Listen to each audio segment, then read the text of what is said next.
2023 is about to arrive, so before we enter the new year, let's look back at Xbox's 2022 and see just how well they did. January set the tone for the conversation within the Xbox fandom and gaming industry at large when Microsoft announced their agreement to acquire Activision Blizzard for $68 billion.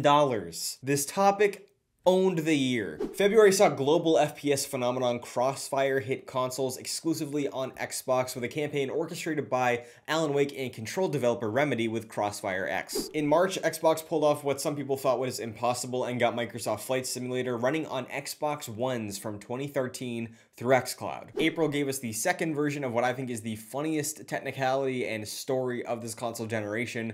PlayStation's own MLB The Show 2022 launched day one on Game Pass. Plus, we saw the 2022 roadmap for Halo Infinite, which we very quickly saw materialize when we got the Season 2 launch of Halo Infinite in May. And unfortunately, with the announcement of the Xbox plus Bethesda 2022 showcase, Redfall and Starfield got pushed to 2023. But a month later, we get the Xbox Bethesda Games Showcase, which would only show games releasing in the next 12 months. A strategy which opened our eyes to some release windows, including Hollow Knight Silksong, Bethesda Game Studios' Starfield, and the long-rumored announcement that Hideo Kojima is partnering with Xbox to make an exclusive for the platform. June also saw the release of Teenage Mutant Ninja Turtles Shredder's Revenge on Game Pass, which is one of my favorites of the year. And in partnership with Samsung, Xbox brought a cloud streaming app to 2022 Samsung Smart TVs. In July, Forza Horizon 5 got its first major DLC, focusing on a crossover with Hot Wheels. August gave us what I think is another funny technicality, where the former PlayStation exclusive Death Stranding was announced and released on Xbox Game Pass for PC. September saw the announcement of a more affordable Xbox Elite Series 2 with the core version of the controller. September also let us know that very soon GoldenEye 007 would be returning to Xbox through Rare Replay.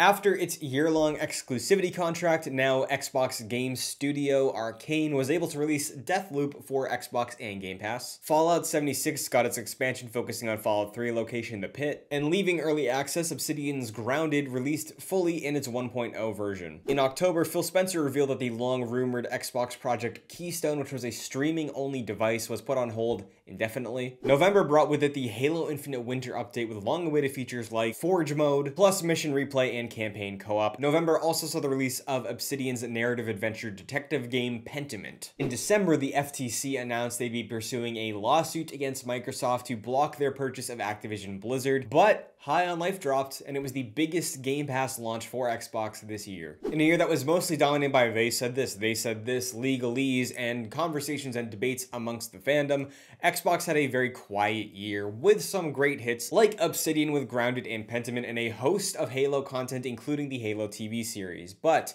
what did you think of Xbox's 2022? Were you satisfied? Give us a letter grade, let us know down below, or go over to Twitter and vote in our poll posting alongside the video. If you're on TikTok, I would love to hear what you thought of Xbox's 2022, but that is 2022 from the big three: PlayStation, Nintendo, and Xbox. Who did it best this year? Who came out on top? Let's see if it changes in 2023. I will see you then.